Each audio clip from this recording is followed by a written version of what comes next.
जय जय बिहारी जय राधा माधव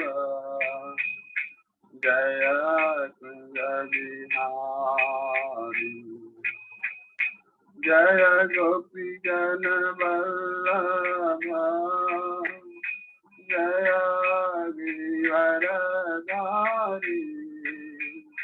जय गिरिवरधारी यशोदानंदन ब्रज जन रंजन यशोदानंदन ब्रज जन रंजन यमुना तीरा बनचारी यमुना तीरा बनचारी जय राधा माधव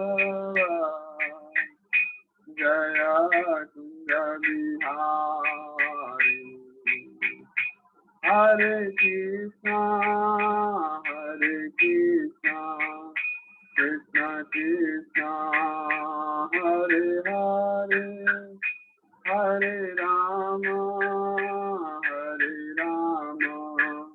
राम राम हरे हरे हरे कृष्ण कृष्ण कृष्ण हरे हरे हरे राम राम राम हरे हरे हरे कृष्ण कृष्ण कृष्ण हरे हरे हरे राम राम राम हरे हरे गोविंद बोलो हरि गोपाल बोलो गोविंद बोलो हरि गोपाल बोलो राधा रमन हरि गोविंद बोलो राधा रमन हरि गोविंद बोलो जय राधा दामोदर राधा दामोदर जय राधा मधुसूदन राधा मधुसूदन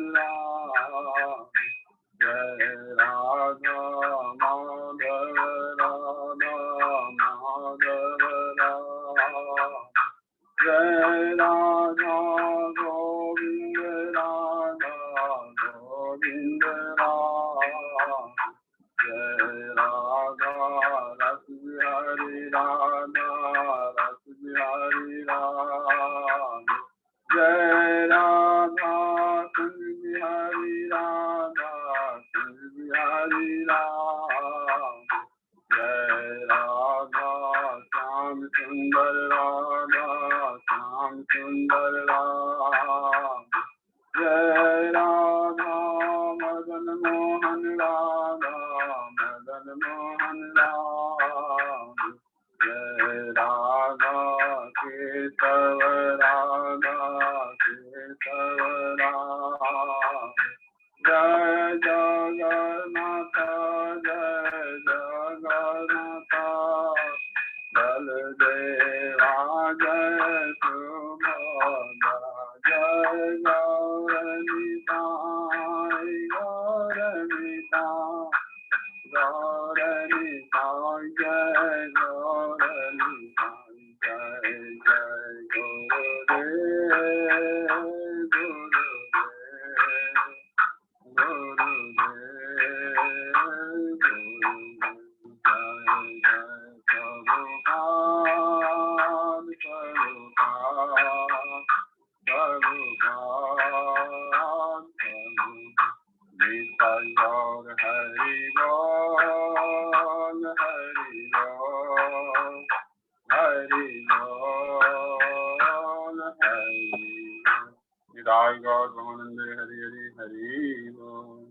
सब वैष्णव के चरणों में दंडवत प्रणाम।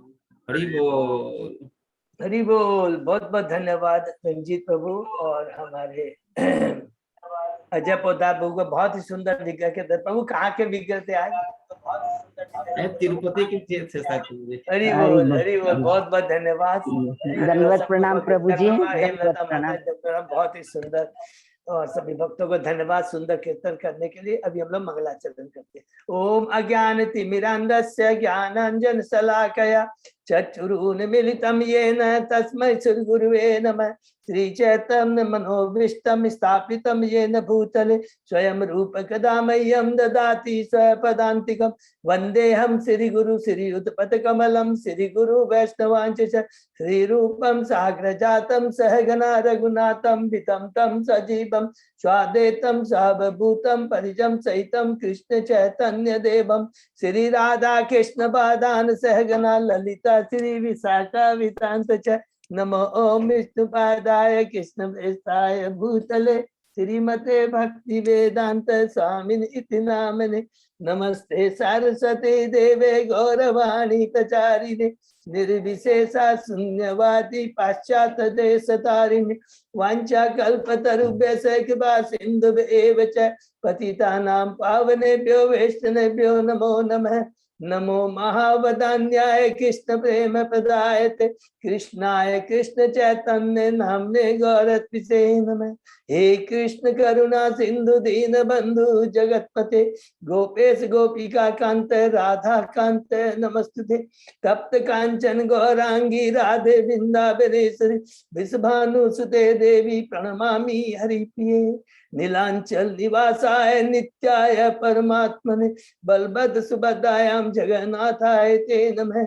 जय श्री कृष्ण चैतन्य प्रभु नित्यानंद श्री अद्वैत गदाधर श्रीवासादि गौर भक्तवृंद। मुखं करोति वाचालं पंगुलंगे गिरिं यत्कृपातमहं वन्दे श्री गुरुं दीनतारिणं परमानंद माधवं श्री चैतन्य ईश्वरम्। हरे कृष्णा कृष्ण कृष्ण हरे हरे हरे राम राम राम हरे हरे। श्री मंगलाचरण की जय। शिला प्रभुपाद की जय। हरे कृष्णा। आज के इस भागवतम चर्चा कथा अध्ययन में सभी भक्तों का स्वागत है। सभी भक्तों के चरणों में मेरा दंडवत प्रणाम है। हम बहुत ही भाग्यशाली है। याद करेंगे गुरु आचार्य साधु भक्तों की असीम कृपा से, भगवान की असीम कृपा से हम लोग सब लोग भागवतम की चर्चा मिलकर कर पा रहे हैं। हम लोग अभी कैंटो 3 के 26वें अध्याय में, जिसका शीर्षक है प्रकृति के मूलभूत सिद्धांत, उसके पहले 25 अध्याय हमने कंप्लीट किए। संक्षेप में उसको हम लोग दोहराते हैं। प्रथम 4 अध्याय में विदुर जी का और उद्धव जी का संवाद है।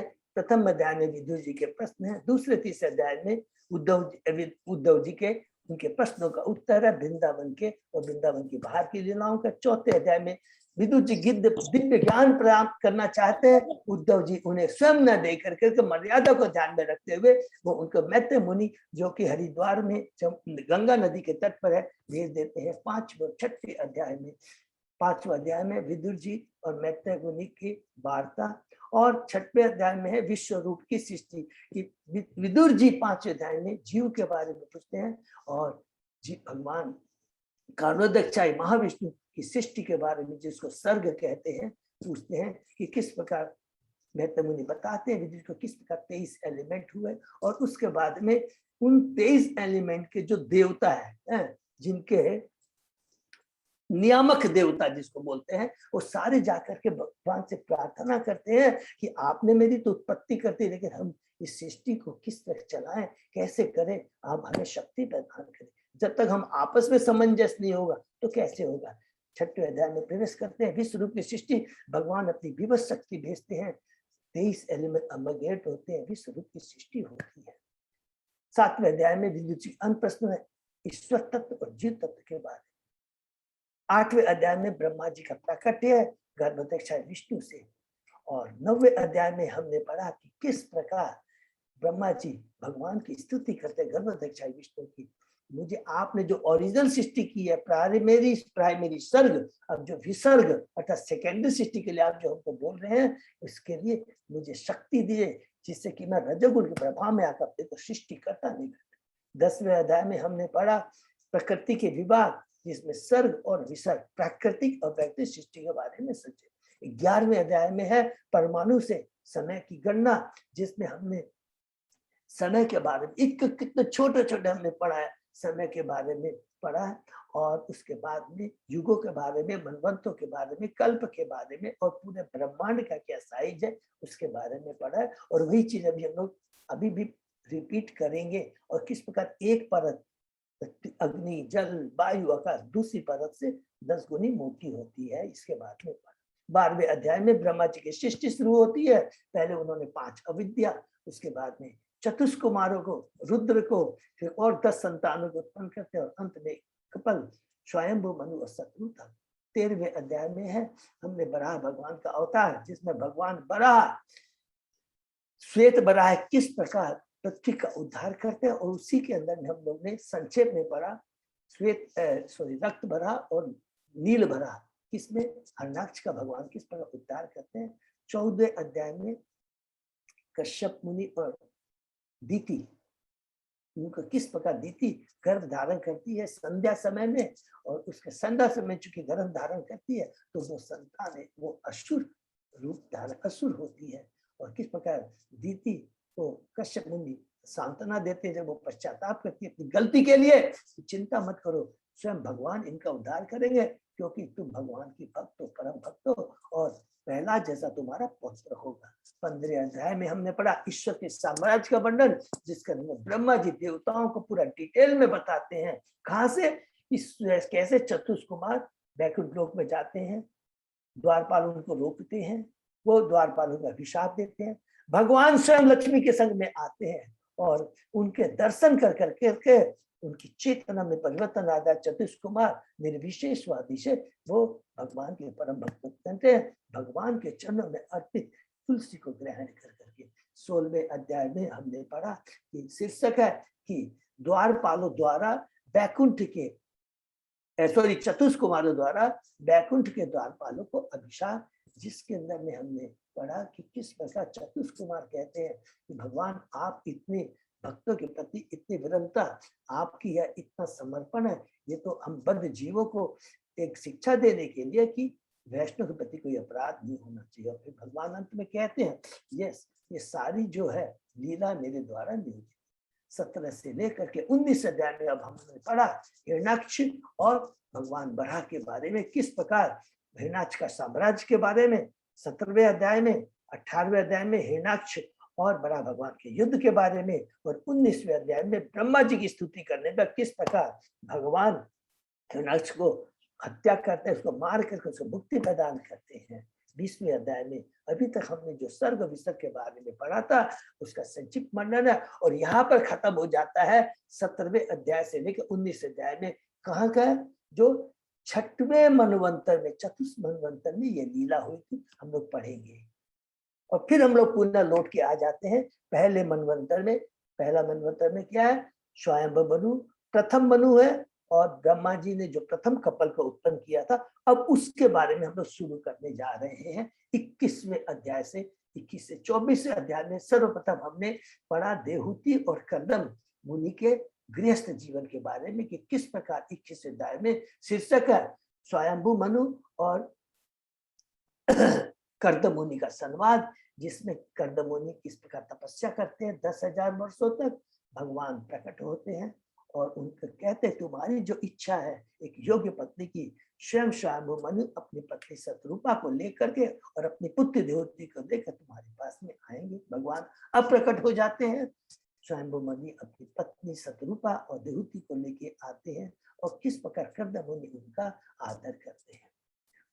22वें अध्याय में हमने पढ़ा कर्दम मुनि और देवहूति माता का परिणय कि किस प्रकार अब स्वयंभू मनु कर्दम मुनि का सम्मान करते कहते हैं आप ब्राह्मण है, भगवान के मुख है, और आपने जो बताया है एक राजा का कर्तव्य है उसको दर्शाया है कि राजा को एक राजर्षि होना चाहिए, अगर वो अपने कर्तव्य का पालन नहीं करता पूरा साम्राज्य और असुरों से भर जाएगा, असुर प्रवृत्ति से बढ़ जाएगा और सारी सभ्यता नष्ट हो जाएगी।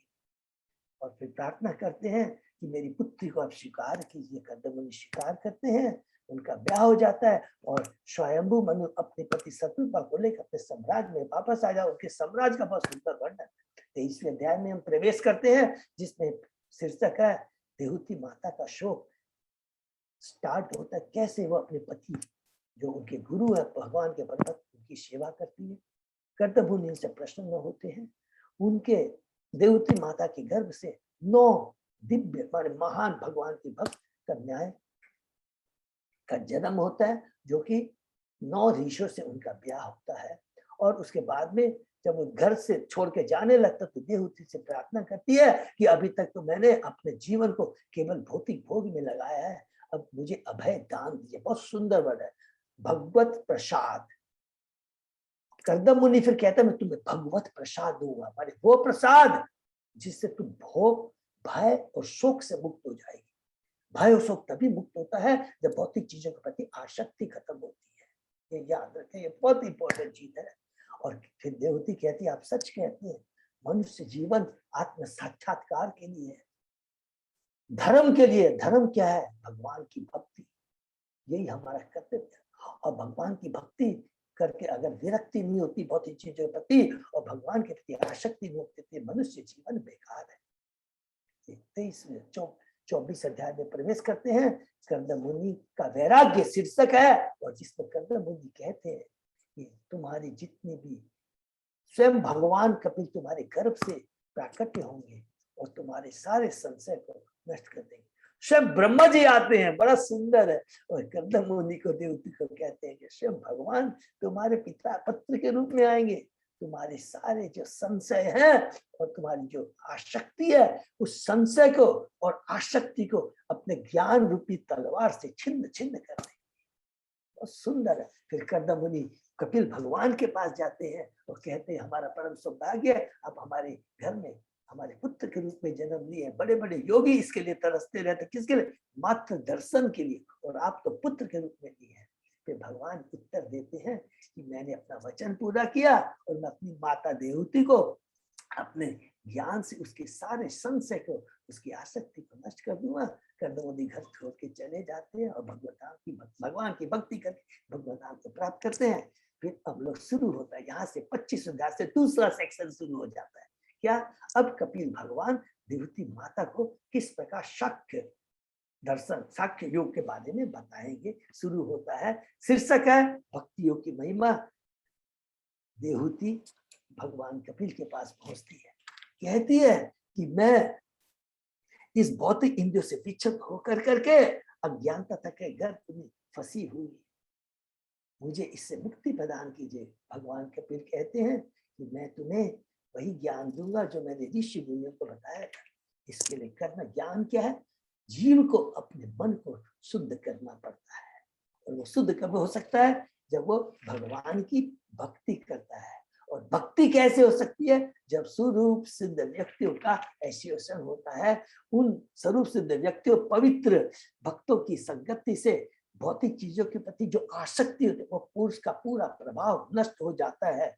बहुत ही इंपॉर्टेंट चीज बताते हैं कि भक्ति में ही वो शक्ति है जो भौतिक चीजों के प्रति, असत्य के चीज प्रति जो आसक्ति है उसको नष्ट कर देती है। उसके बाद में कहती है कि आपने भक्ति के बारे में बताया, तो हमें कौन सी भक्ति करनी चाहिए?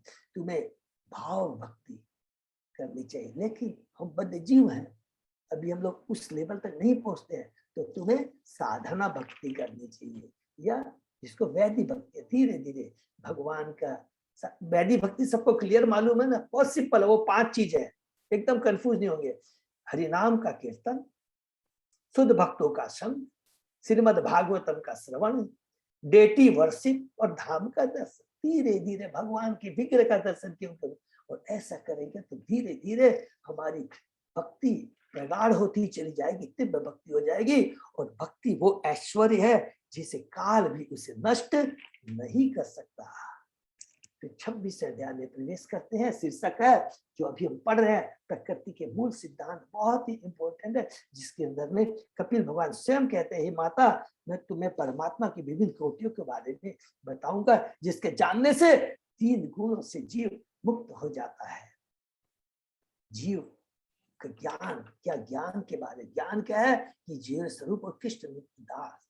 परमात्मा जिनका कोई आदि नहीं है, जो सर्वत्र दिखाई देते हैं और जो 3 गुणों से परे हैं। और ये भौतिक जगत जो परमात्मा लीला के रूप में प्रकट करते हैं उन बद्ध जीवों के लिए जिनका ज्ञान 3 गुणों से आच्छादित हो गया है और इस भौतिक जगत को ही अपना कर्म क्षेत्र मान बैठते थे। फिर आगे कहती कि देवहूति, तब मुझे आपने कहा, जीव के बारे में कहा, इस भौतिक जगत के बारे में कहा, भगवान के बारे में कहा, तो कृपा करके अब मुझे इस प्रकृति के बारे में और परम पुरुष के लक्षणों के बारे में बताइए। तो कहते हैं कि ये भौतिक जगत है, शुरू में अप्रकट अवस्था में रहता है जिसको हम लोग प्रधान कहते हैं और इसके अंदर छिपे हुए रहते हैं। क्या? ये 24 तत्व है और काल है जो इसको प्रभावित करता है। तो काल 25वां तत्व हो गया और परमात्मा के रूप में भगवान जीव के अंदर रहते हैं, ये 26वां तत्व हो गया।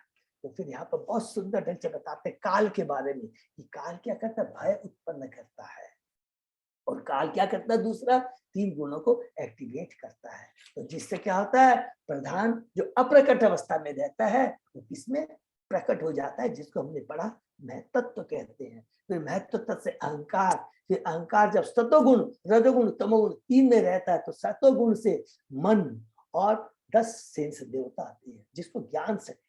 जब वही मिथ्या अहंकार रजोगुण में होता है जो उसको क्रिया शक्ति से क्या होता है, हमने पढ़ा प्राण बुद्धि 10 कर्मेंद्रिय 5 कर्मेंद्रिय 5 ज्ञानेंद्रिय और फिर वही मिथ्या अहंकार तमोगुण में अंदर होता है तो द्रव्य शक्ति से 5 स्थूल तत्व पृथ्वी अग्नि जल वायु आकाश और 5 सूक्ष्म तत्व शब्द स्पर्श रूप रस गंध आते हैं। अब फिर उसके बाद में हमने 5 तत्व के बारे में एक डिटेल में शब्द स्पर्श रूप रस गंध मन बुद्धि के बारे में पूरा अच्छी से हमने पढ़ा कि क्या होता है कि मन के देवता हम लोगों ने पढ़ा अनिरुद्ध और बुद्धि के देवता है प्रद्युम्न है। चेतना के देवता क्या है कि वो क्या है वासुदेव है, क्योंकि हमने बीच में भूल गए कि जब महत्त्व होता है उस समय चेतना क्या रहती है, पूरी वासुदेव चेतना रहती है। लेकिन जैसे मिथ्या अहंकार को पकड़ता है जो कि तमोगुण के रूप में रहता है तब सारी हमारी चेतना क्या होता है, कलुषित हो जाती है। उसके पहले हमारी चेतना बड़ी शुद्ध रहती है। और इसके बाद में अंत में हमने पूरा डिटेल में पढ़ा, पहले शब्द, शब्द से आकाश, आकाश से स्पर्श, स्पर्श से वायु, वायु से हमने क्या पढ़ा रूप फॉर्म, उसके बाद उससे अग्नि, अग्नि से स्वाद, स्वाद से जल, जल से गंध, गंध से पृथ्वी और पृथ्वी के अंदर में सारे ये 5 सब रहते हैं, सब स्पर्श रूप रस गंध। और जल में गंध नहीं होती है, सब स्पर्श रूप और स्वाद रहता है। अग्नि के अंदर में शब्द स्पर्श रूप रहता है, वायु के अंदर में शब्द और स्पर्श रहता है और आकाश में केवल शब्द रहता है। अब ये चीज सारी बन गई है, बनने के बाद में ये इनएक्टिव रहते हैं। तो हम याद करेंगे कैंटो 2 में हमने 5वें अध्याय में कहा था कि वो सारे 23 एलिमेंट आगे बढ़ रहे, हम तो हो गए, अब तो सब इकट्ठे एक दूसरे में एडजस्टमेंट ही नहीं है। तो वो भगवान से प्रार्थना करते हैं कि आप कृपा कर करके अब हम लोग एक दूसरे से मिल करके मिल के सारी सब्जियां अलग अलग है, तोरी भिंडी अलग अलग पड़ी है और जब तक मिलेगी नहीं, जब तक उनमें एक्टिविटी नहीं होगी तो सब्जी कैसे तैयार होगी। तो वो गर्भोदक्षाय विष्णु, गर्भोदय विष्णु की जय। तो फिर गर्भोदक्षाय विष्णु उसमें प्रवेश करते हैं, जिसके पहले वो रहते हैं तो प्रार्थना करते हैं। तो गर्भोदक्षाय तो याद रखेंगे कि कोरिलेट करते हैं, महत्त्व हो गया, प्रकट हो गया, सारे जीव उसके अंदर में है, सब कुछ चीज है, सारे एलिमेंट है, लेकिन सब क्या है, सुप्त अवस्था में है। अब गर्भोदक्षाय विष्णु जाएंगे, सारा व्यवस्था करेंगे, 14 भुवन बनेंगे। सबसे पहले किसको प्रकट करेंगे, ब्रह्मा जी को प्रकट करेंगे, पूरा एकदम साइंटिफिक। तब ये सारे जीव सुप्त अवस्था में आएंगे, जगह पहले ब्रह्मा जी को रोल आएगा, पहले ब्रह्मा जी को लाएंगे फिर सारे जीव को लाएंगे। तो ये गर्भोदक्षाय विष्णु करते हैं, संचय पता, उसके आगे अभी तो हम लोग अब श्लोक के माध्यम से आगे पढ़ते हैं। ओम नमो भगवते वासुदेवाय, ओम नमो भगवते वासुदेवाय, ओम नमो भगवते वासुदेवाय। नारायण नमस्कृत्य नरं चैव नरोत्तमं देवी सरस्वती व्यासं ततो जयम् उदीरये। नष्टप्रायेषु अभद्रेषु नित्यं भागवत सेवया भगवती उत्तम श्लोके भक्ति भवति नैष्ठिकी। आराधयो भगवान ब्रजेश तनय ततदाम वृंदावनम रमया काचित उपासना व्रजवधु वर्गीय कल्पिता। श्रीमद् भागवतम प्रमाणम अम्लम प्रेमापुमर्तो महान श्री चैतन्य महाप्रभो मतम इदम तत आदरो न पर। हरे कृष्ण कृष्ण कृष्ण हरे हरे, हरे राम राम राम हरे हरे। कैंटो 3 अध्याय 26 श्लोक नंबर प्रभु 50 तक किया था कि 51 तक? 52 करेंगे। 52 हम लोग करते हैं तो 50 हमने 1 तक 50 से लेकर के याद रखेंगे कि अब क्या है, गणपति इच्छा विष्णु प्रवेश कर रहे हैं 50 से लेके अब आगे। तो 50 से क्या पढ़ लिया हमने। पहला क्या पढ़ा था 50वें श्लोक में कि जब ये सारे तत्व मिले नहीं थे तो सृष्टि के आदि का भगवान काल के गुणों के सहित 7 विभव वाली बहुत ही महत्व के साथ ब्रह्मांड में प्रवेश किए। कौन? गर्भदक्षाय विष्णु। और हमने ये भी पढ़ा था क्योंकि जो कैंटो 2 में 5वें अध्याय में बहुत यहाँ पर पूरा सेम चीज है, क्रोनोलॉजिकली प्रॉपर कुछ सीक्वेंस है, लेकिन वहां क्या पढ़ा था कि जब गर्भोदय विष्णु प्रवेश करते हैं 1000 देवी वर्षों तक खुद भगवान गर्भोदय विष्णु सारे सुप्त अवस्था में रहते हैं। फिर वो अमलगमेट होता है। फिर किसका तैयार होता है? विराट रूप। सॉरी, जब वो भगवान विवश शक्ति अपनी बेचते हैं तो विराट रूप तैयार होता है। और इसी विराट रूप को हम लोग क्या बोल रहे थे? हिरण्यमय कहते हैं। और फिर भगवान उसके अंदर में अब प्रवेश कर रहे हैं। अभी सारे जीव सुप्त अवस्था में है, सब चीज बन गई है, विराट रूप बन गया, लेकिन जीव सभी सुप्त अवस्था में है, पड़े। अब भगवान गर्भोदक्षाय विष्णु उसमें प्रथम जीव ब्रह्मा को उत्पन्न करेंगे। ठीक है, तो श्लोक नंबर 52 हम लोग पढ़ते हैं। एतत् अंडम विशेषाख्यम क्रम वृद्धते दशो उत्तरे तोय आदि भी परिवृत्तम प्रधान आवृते वही यत्र लोक वितानो यम रूपम भगवतो हरे। यह अंडाकार ब्रह्मांड भौतिक शक्ति का प्राकट्य कहलाता है।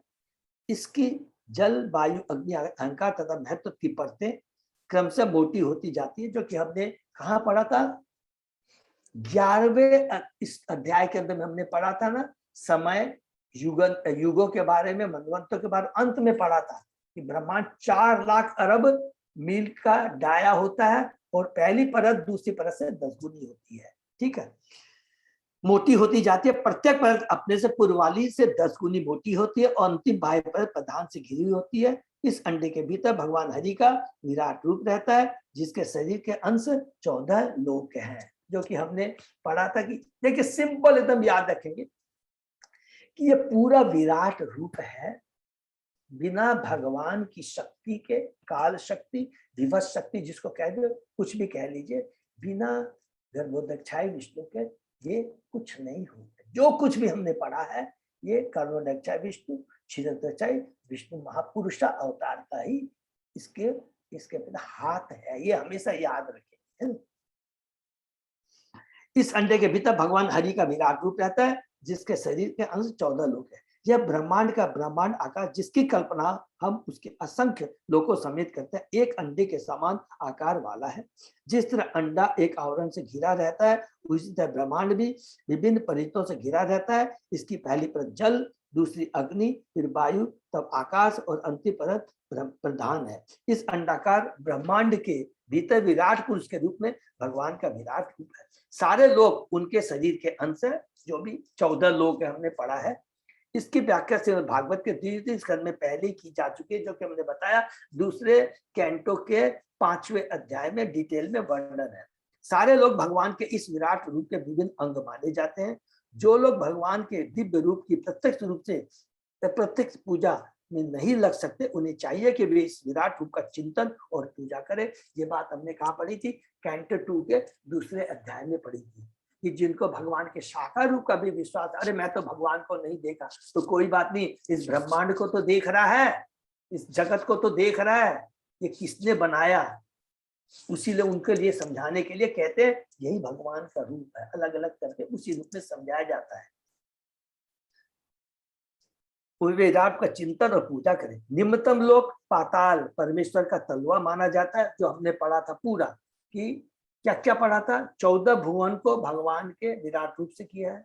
हमने पढ़ा था वर्णाश्रम को भगवान के रूप से किया, और जितने भी शरीर में जितने भी चीज होती है याद रखेंगे, रोम है, पर्वत है, ये पूरी पत्तियां, हमने पूरा कैंटो 2 में 5 में डिटेल में पढ़ा है कि ये बताने के लिए ये कुछ भी नहीं है, सब भगवान की ही सृष्टि है, ये जगत है भगवान की ही सृष्टि है। उच्चतम लोक जब ब्रह्मा रहते हैं, ब्रह्मलोक है जिसे भगवान का सिर समझा जाता है, क्योंकि ब्रह्मलोक सबसे ऊपर है, जिसको सत्यलोक भी कहते हैं। और तलवा क्यों बोला गया? क्योंकि पाताल सबसे नीचे होता है। क्लियर है ना? यह विराट पुरुष भगवान का अवतार माना जाता है, क्योंकि यह काल्पनिक रूप है। भगवान का आदि रूप तो श्री कृष्ण है, जैसा कि ब्रह्म संहिता में आदि पुरुष कहकर सृष्टि की पुष्टि की हुई। विराट पुरुष भी पुरुष है, किंतु वह आदि पुरुष नहीं है। आदि पुरुष तो श्री कृष्ण है। ईश्वर परम कृष्ण सच्चिदानंद विग्रह अनादि आदि गोविंद सर्व कारण कारण। भगवद गीता में भी कृष्ण को आदि पुरुष के रूप में स्वीकार किया गया है। कृष्ण कहते हैं मुझसे बड़ा कोई नहीं है। भगवान के असंख्य विस्तार है और वे सभी पुरुष अर्थात भोक्ता है, किंतु इनमें से कोई भी न तो विराट पुरुष है न पुरुष अवतार। कारणोदक्षाय विष्णु, छिद्रोदय विष्णु, गर्भोदक्षाय विष्णु, ये सब भगवान का हमने पढ़ा था कि वो किन से आते हैं? महासंकर्षण से आते हैं। बार बार हमने कई बार रिपीट किया, कृष्ण आदि है और बाकी सब इनके अवतार है, स्वांश है। हरे कृष्णा प्रभु जी। हाँ माता जी। प्रभु जी, इसमें जो लिखा है ना कि अंतिम परत प्रधान है, हाँ, मतलब इसका क्या तात्पर्य हुआ? माता जी देखिए, इसको सब अलग अलग रूप में कहा गया है। जैसे एक जगह हमने पढ़ा था, लिखा है कि 8 है, पृथ्वी अग्नि जल वायु मन बुद्धि अहंकार, इसकी ये परत है। और फिर ये मन बुद्धि अहंकार किस सब अल्टीमेटली प्रधान से निकलते हैं। तो अलग अलग रूप में बता दिया गया कि प्रथम सबसे पहला क्या है? प्रधान है। तो वो प्रधान तो बता दिया गया, कहीं लिखेंगे महत्व भी है, ठीक है ना? प्रधान महत्व ऐसे करके व्यक्त किया गया है, ठीक है? ठीक है, अल्टीमेटली सब प्रधान से निकला। ओके, हाँ हरे कृष्ण। यहाँ पर ब्रह्मांड के आकार प्रकार का अनुमान लगाया गया है। इसका बाह्य आवरण जल वायु अग्नि आकाश अहंकार तथा महत्व की परतों से बना हुआ। देखिए ठीक है बिमला माता जी, बना हुआ और परते पर दूसरी से 10 गुनी है। प्रधान, महत्व, फिर अहंकार, इस तरह के अलग अलग करके यहाँ पर बताया गया है कि ब्रह्मांड के खोखले के भीतर का अवकाश किसी मानवीय विज्ञानी या अन्य किसी के द्वारा मापा नहीं जा सकता। हरि बोल। इस खोखले के आगे 7 आवरण है, जिनमें से प्रत्येक अपने से पीछे वाली परत से 10 गुना बड़ा है।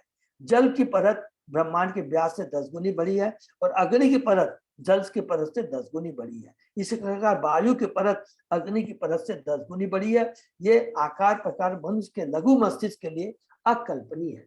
यह भी कहा गया है कि यह आवरण मात्र एक अंडाकार ब्रह्मांड का है। इसके अतिरिक्त असंख्य ब्रह्मांड है। सबको मालूम है, हमने पढ़ा है कि ये तो एक ब्रह्मांड की बात कर रहे हैं। प्रभुपाद जी एक्सप्लेनेशन में दे रहे हैं कि हम जिस ब्रह्मांड की बात कर रहे हैं ये तो एक ब्रह्मांड है और इनमें से कुछ तो कई गुना उनसे बड़े हैं। और उसी के अनुसार ब्रह्मा जी के भी मुख अलग अलग है ब्रह्मांड के साइज के अनुसार।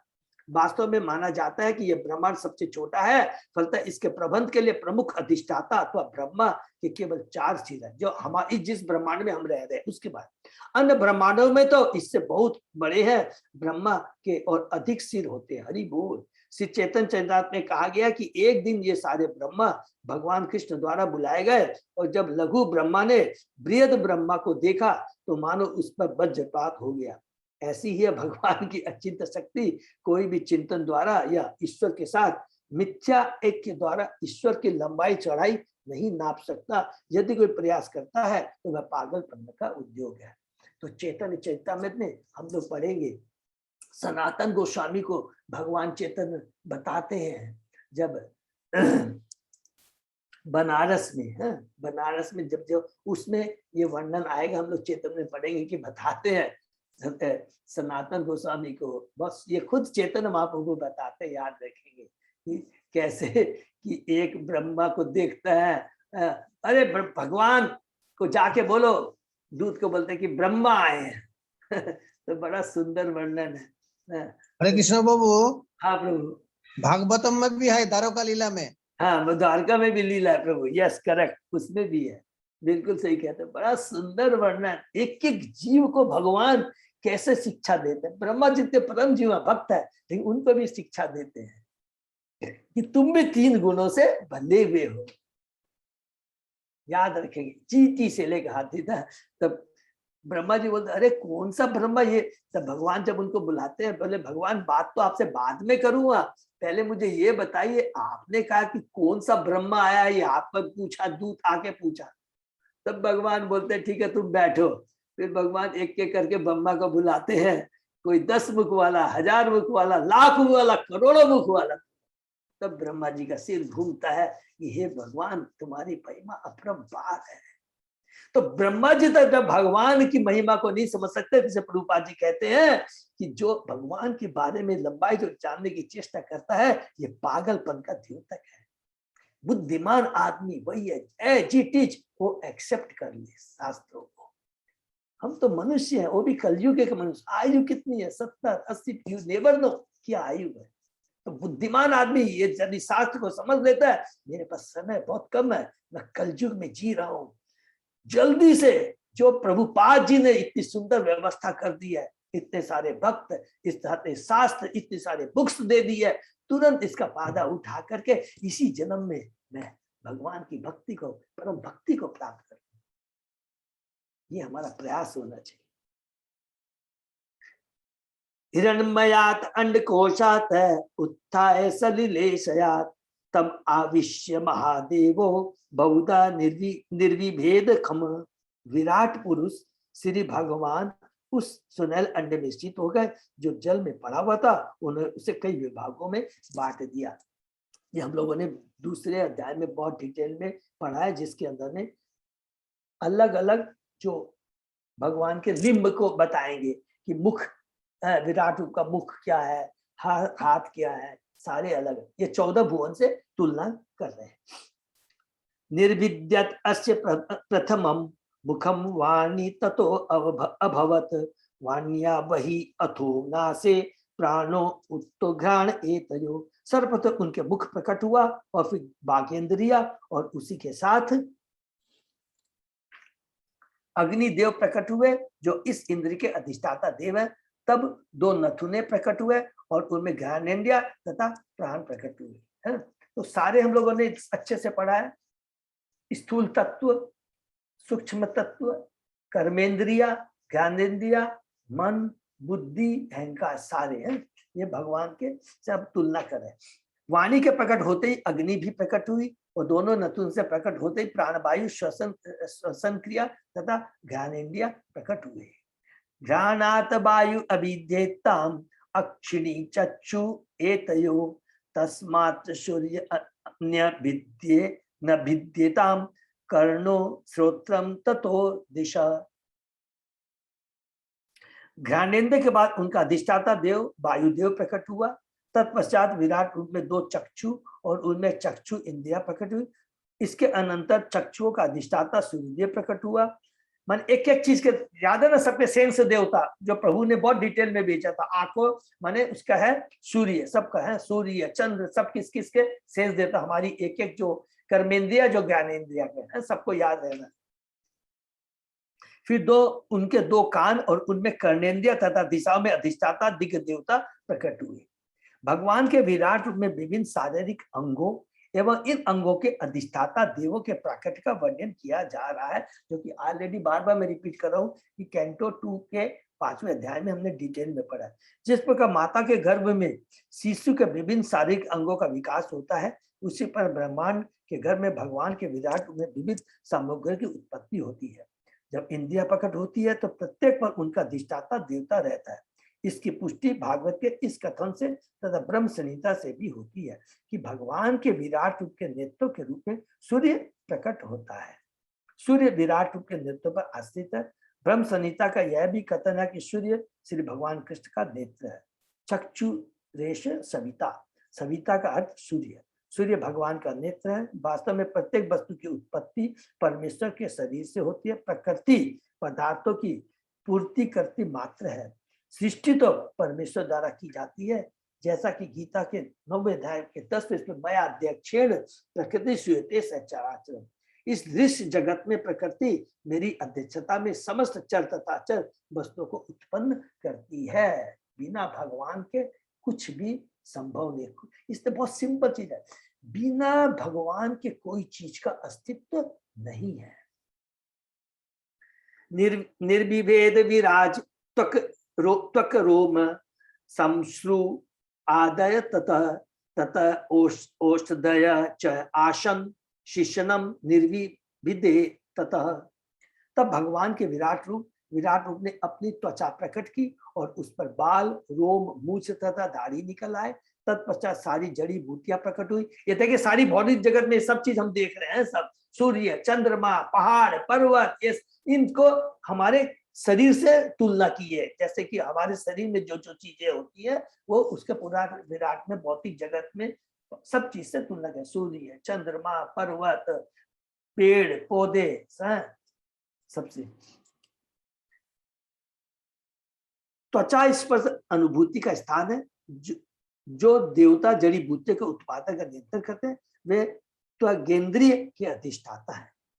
रेत तस्मात् आप आसन निर्विद्यत वे गुदम गुदात अपानो अपानात अपानात च मृत्यु लोक भयं कर।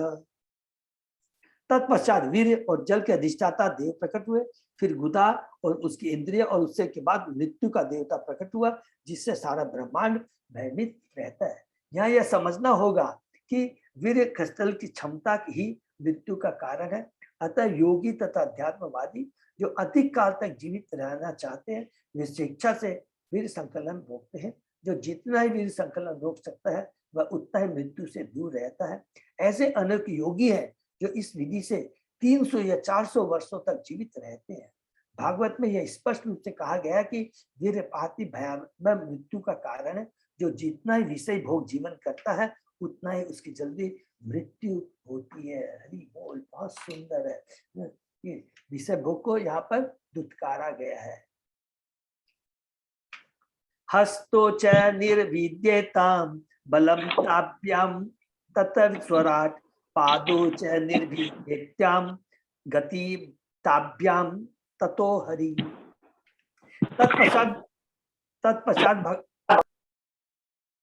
तत्पश्चात भगवान के विराट रूप के 2 हाथ प्रकट हुए और उन्हीं के साथ वस्तुओं को पकड़ने तथा गिराने की शक्ति आई।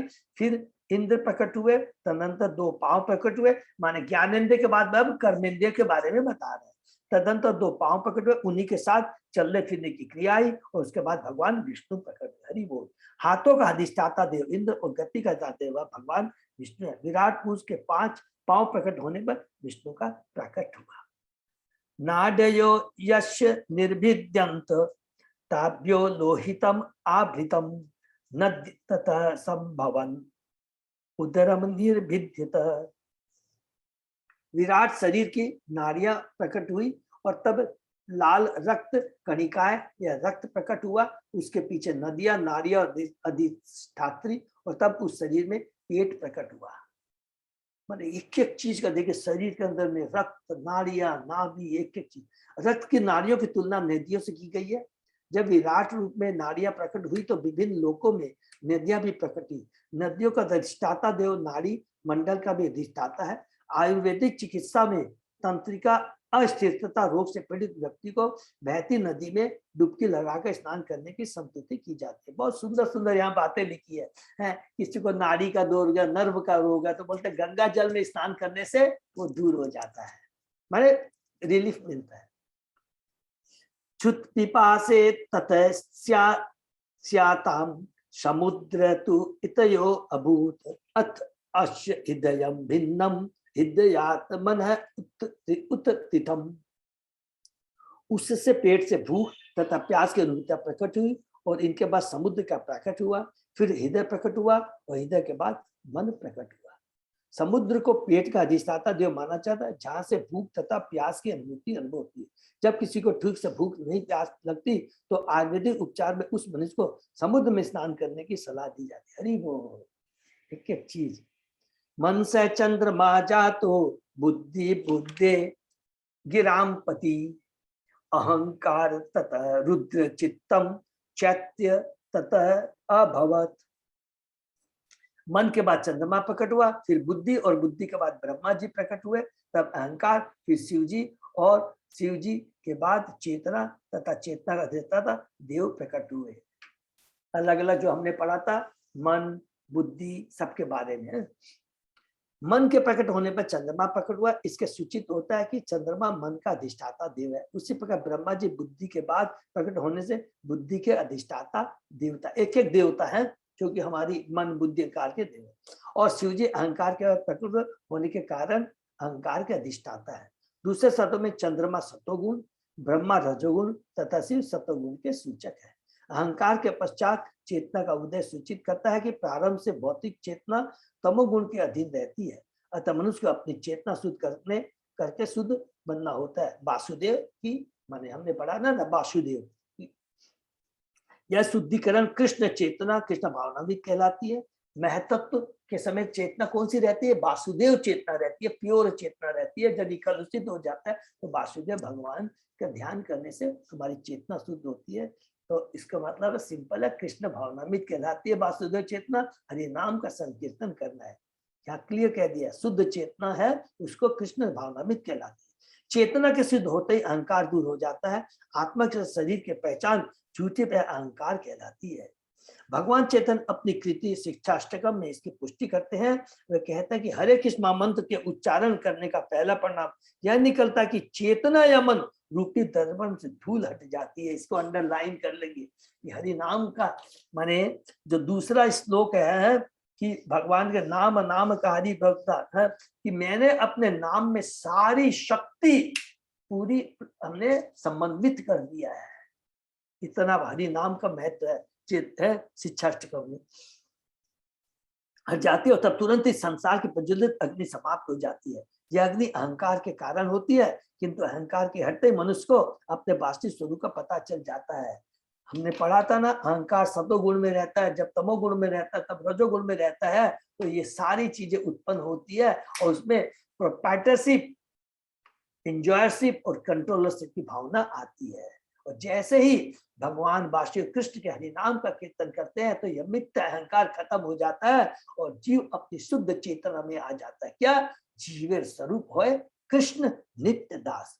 उस समय वह सचमुच माया के पास से मुक्त हो जाता है। हरि बोल। जो ही वह अहंकार के चंगुल से छूटता है कि उसकी बुद्धि भी विमल हो जाती है और तब उसका मन सदैव भगवान के चरणों में लगा रहता है।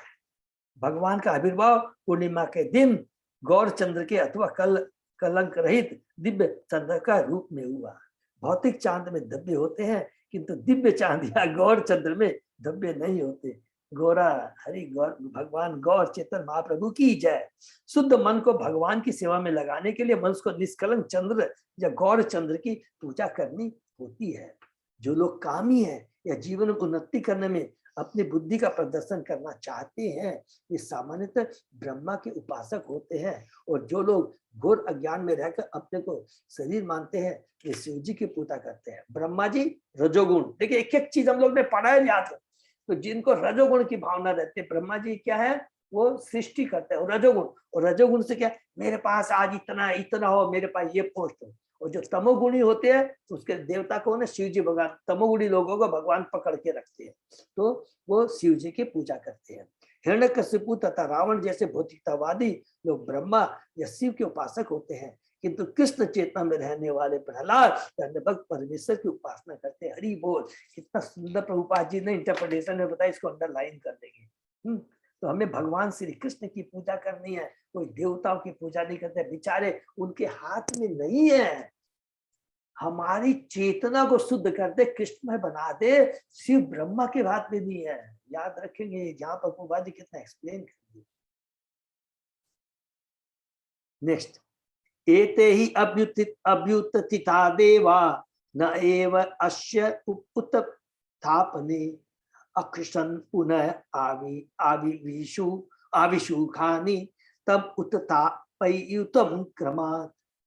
जब इस तरह देवता तथा विभिन्न इंद्रियों के अधिष्ठाता देव प्रकट हो चुके तो उन सबों ने अपने अपने उत्पत्ति स्थान को जगाना चाहा, किंतु ऐसा न कर सकने के कारण वे विराट रूप को जगाने के उद्देश्य से उनके शरीर में एक एक करके पुनः प्रविष्ट हुए। अभी भी देखिए कि सब चीज उत्पन्न हो गए हैं, सारे 23 एलिमेंट, एक एक जितने भी एलिमेंट हैं उनके जो नियामक देवता सारे उत्पन्न हो गए हैं, लेकिन किसी की ताकत नहीं है। जब तक भगवान की कृपा नहीं हो तो वो कार्यवाही हो सके। इसलिए हम लोग सब लोग भगवान के पास अप्रोच करेंगे।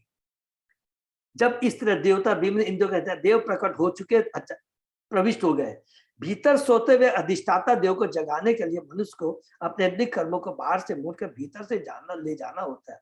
अगले श्लोकों में विराट रूप को जगाने के लिए जिन ऐंदिक कर्मों की आवश्यकता होती है उनका सुंदर वर्णन मिलता है। अब यहाँ पर सब लोग जाकर विराट रूप को जगाएंगे।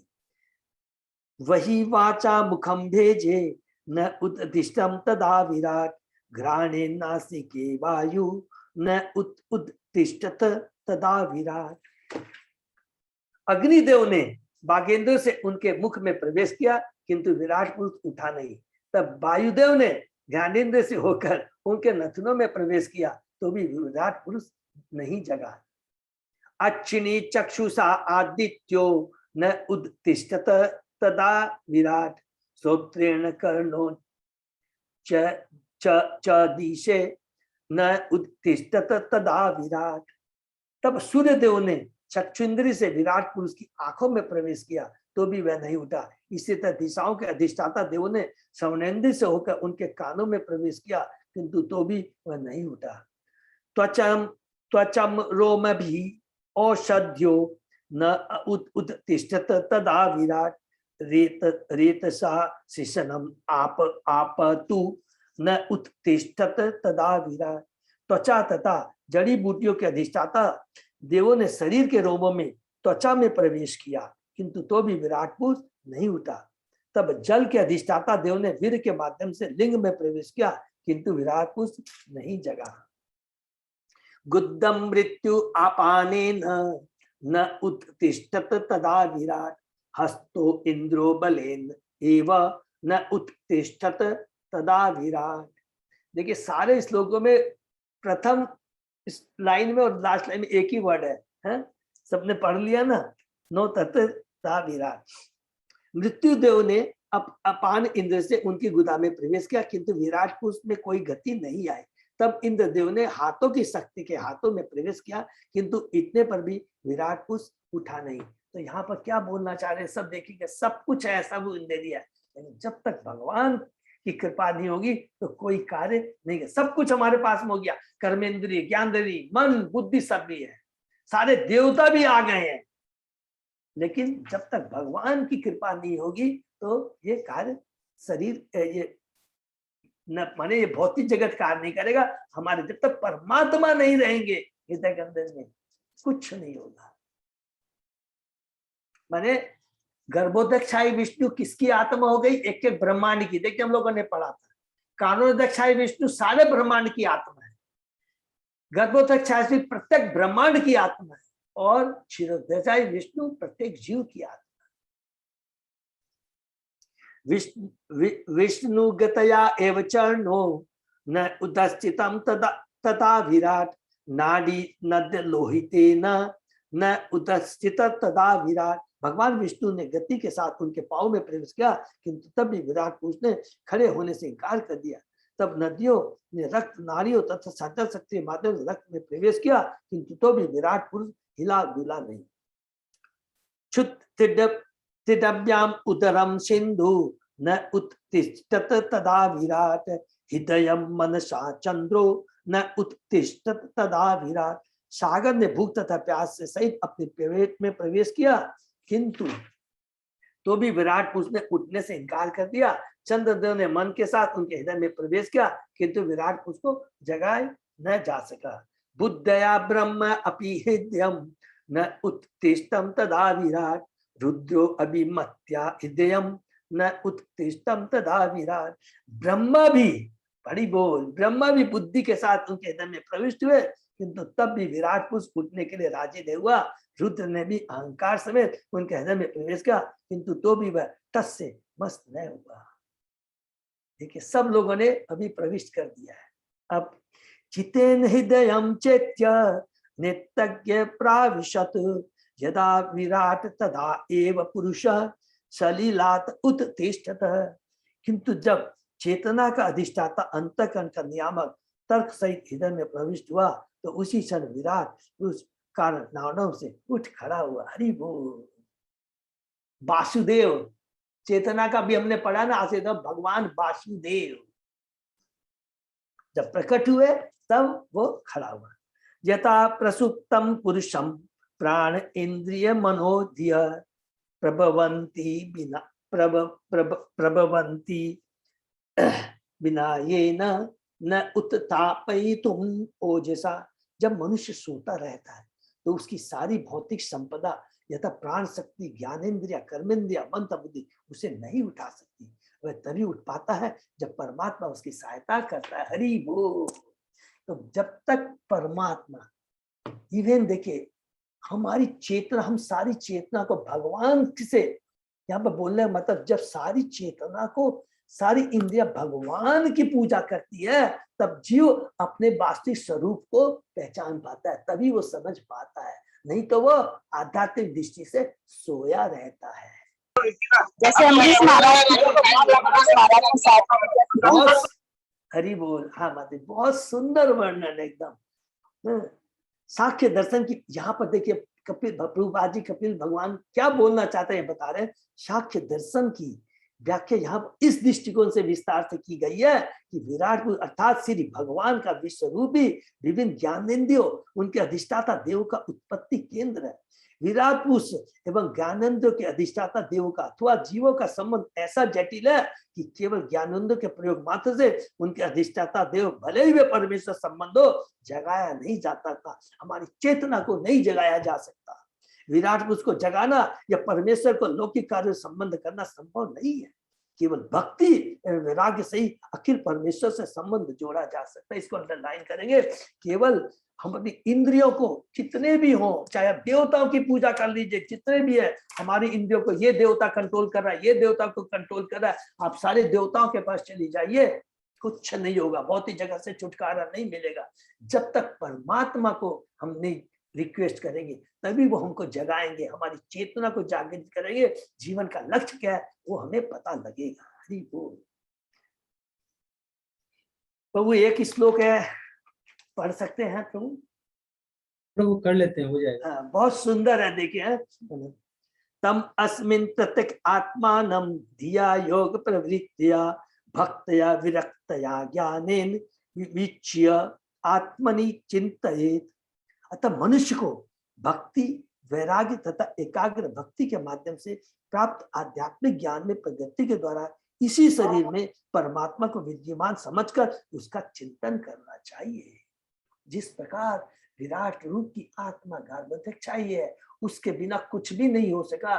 उसी का हृदय में जो परमात्मा है, उसका जब तक ध्यान नहीं करेंगे तो हम भक्ति में नहीं प्रवेश कर पाएंगे। कोई भी देवता, इंद्रिया कोई भी काम नहीं करेंगे। अतः मनुष्य को भक्ति, विरक्ति तथा एकाग्र भक्ति के माध्यम से प्राप्त आत्मिक ज्ञान में प्रगति के द्वारा इसी शरीर में परमात्मा को विद्यमान समझकर उसका चिंतन करना चाहिए। यद्यपि इससे भिन्न है, यद्यपि वे इससे भिन्न रहते हैं। मनुष्य अपने भीतर परमात्मा साक्षात कर सकता है। वे मनुष्य के शरीर के भीतर रहते हैं, किंतु वे इस शरीर से परे भी है। यद्यपि परमात्मा आत्मा के साथ उस शरीर में आसीन है, किंतु शरीर में उसकी कोई अनुभूति नहीं रहती, जबकि आत्मा की होती है। यहाँ पर यह स्पष्ट उल्लेख है, मनुष्य को परमेश्वर की भक्ति करनी होती है।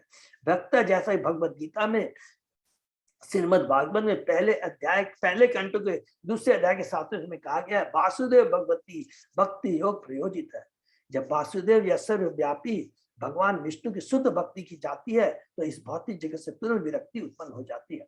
सांख्य का उद्देश्य मनुष्य को भौतिक कलमश से विरक्त करना है। श्री भगवान की भक्ति करने मात्र से इस उद्देश्य की प्राप्ति हो जाती है। जब मनुष्य भौतिक संपत्ति की आसक्ति से विरक्त हो जाता है तो वह अपना मन परमात्मा में केंद्रित कर सकता है। जब तक मन इस संसार की ओर विपत होता रहता है तब तक मन तथा बुद्धि को सिर्फ भगवान या उनके अंश रूप में केंद्रित कर पाना असंभव होता है। दूसरे शब्दों में, जब तक मनुष्य भौतिक संसार में विरक्त नहीं हो जाता तब तक अपने मन तथा शक्ति को परमेश्वर में नहीं लगा पाता। भौतिक जगत से विरक्त हो जाने के बाद मनुष्य सचमुच परम सत्य का दिव्य ज्ञान प्राप्त कर सकता है। जब तक वह इंद्रिय भोग या सांसारिक भोग में फंसा रहता है तब तक परम सत्य को समझ पाना संभव नहीं होता। भगवद गीता के 18 के 54 श्लोक में इसकी पुष्टि हुई है। 54 और 55 श्लोक में ब्रह्मभूत प्रसन्नात्मा और भक्त्या मामी न जानाति। भौतिक कलमश से मुक्त व्यक्ति संपन्न रहता है और भक्ति में प्रवेश करके भक्ति के द्वारा मुक्त हो सकता है। श्रीमद् भागवत के प्रबंध स्कंद में कहा गया कि मनुष्य भक्ति करके प्रसन्न होता है और प्रसन्न रहने पर वह तत्व ज्ञान या कृष्ण भक्ति को समझ सकता है, अन्यथा ऐसा असंभव है। प्रकृति के तत्वों का विश्लेषणात्मक अध्ययन, देखिए, प्रकृति के तत्वों का विश्लेषणात्मक अध्ययन तथा परमात्मा में मन को कैद करना, यही शाक्य दोष का सार है कि ये प्रकृति का हमने एक एक विश्लेषण किया पूरा डिटेल में। प्रधान करो दक्षा विष्णु, प्रधान, महतत्व, मिथ्या अहंकार, इनसे सारे ज्ञान शक्ति, क्रिया शक्ति, द्रव्य शक्ति, इनसे सारी चीज हुए, 10 सेंस देवता उत्पन्न हुए। लेकिन सबके पीछे क्या है? सब कुछ हो जाए, लेकिन क्या है, जिस प्रकार परमात्मा गर्भोदय से कुछ, तो परमात्मा की जब तक भगवान की भक्ति नहीं करेंगे तो कुछ भी नहीं हो सकता। यही कपिल भगवान के साक्ष्य दर्शन का, खाली उनका ये नहीं मतलब है कि शरीर कैसे हुआ, जल पति, ये नहीं कह रहे, उसके पीछे किसका हाथ है यही चीज बताना चाहते हैं। अर्थात पदार्थ और स्पिरिट, उनका डिटेल में देना है कि ये जितने भी भौतिक जगत में जो कुछ भी है, ये इसके पीछे हाथ किसका? भगवान का है। जीव है, आत्मा है, लेकिन जब तक परमात्मा का साथ नहीं होगा तो जीव बंध जाता है इस भौतिक जगत में। इसलिए भगवान की भक्ति करेंगे तो हमारी वासुदेव चेतना तभी हम प्राप्त कर पाए। वासुदेव चेतना में शुद्ध चेतना प्राप्त कर पाएंगे।